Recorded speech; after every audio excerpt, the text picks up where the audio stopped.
بس چند لمحوں کی خاموشی. اب میں یہ چاہتا ہوں کہ اس سلسلے کو آگے بڑھایا جائے اور ایک ایسے شاعر سے میں گزارش کروں کہ جس کی کئی کتابیں منظر عام پر آ چکی ہیں.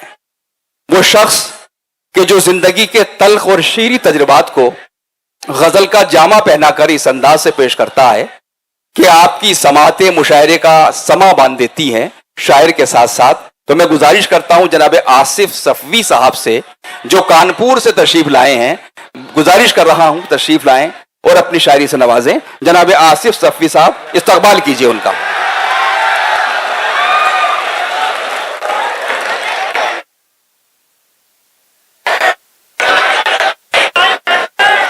جن لوگوں نے کبھی شادی پر بھی ٹوپی نہیں پہنی, آپ نے پہنا دی ان کو آج. اچھی بات ہے, یہ ہماری دستار ہے, ہماری تہذیب ہے. جی بھائی ارشاد.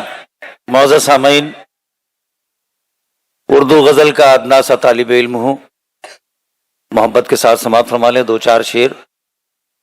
عرض کرتا ہوں کہ غزل کے رنگ کو لہجے کو معتبر رکھا, غزل کے رنگ کو لہجے کو معتبر رکھا, یہ کم نہیں ہے کہ کاندھوں پر اپنے سر رکھا, یہ کم نہیں ہے کہ کاندھوں پر اپنے سر رکھا, اور بکھر گیا تو سمٹنا ہے کارے سخت بہت. بہت خوب.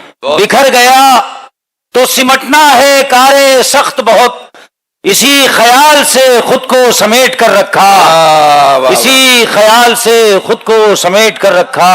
بہت خوب. اور شعر سماعت فرمائے کہ تہوں کا شور سرے آب بھرنے لگتا ہے. بہت اچھا ہے. واہ. تہوں کا شور سرے آب بھرنے لگتا ہے, جو رکھوں پاؤں تو دریا اترنے لگتا ہے. واہ واہ واہ واہ. جو رکھوں پاؤں تو دریا اترنے لگتا ہے. اور یہ شعر سماعت فرمائے کہ میرے سوا بھی کوئی اور مجھ میں ہے موجود. واہ. میرے سوا بھی کوئی اور مجھ میں ہے موجود, میں چپ رہوں تو بہت شور کرنے لگتا ہے. میرے سوا بھی کوئی اور مجھ میں ہے موجود, میں چپ رہوں تو بہت شور کرنے لگتا ہے. اور دو شعر سماعت فرمائے کہ اپنے وعدوں سے مکرنے نہیں دیتی مجھ کو. واہ. اپنے وعدوں سے مکرنے نہیں دیتی مجھ کو, کوئی تو شے ہے جو مرنے نہیں دیتی مجھ کو.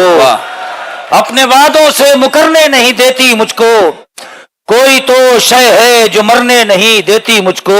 واہ. اور کتنی بے رنگ ہوئی جاتی ہے دنیا لیکن, بہت عمدہ. کتنی بے رنگ ہوئی جاتی ہے دنیا لیکن, اور نئے رنگ بھی بھرنے نہیں دیتی مجھ کو, اور نئے رنگ بھی بھرنے نہیں دیتی مجھ کو. بہت خوب. واہ واہ.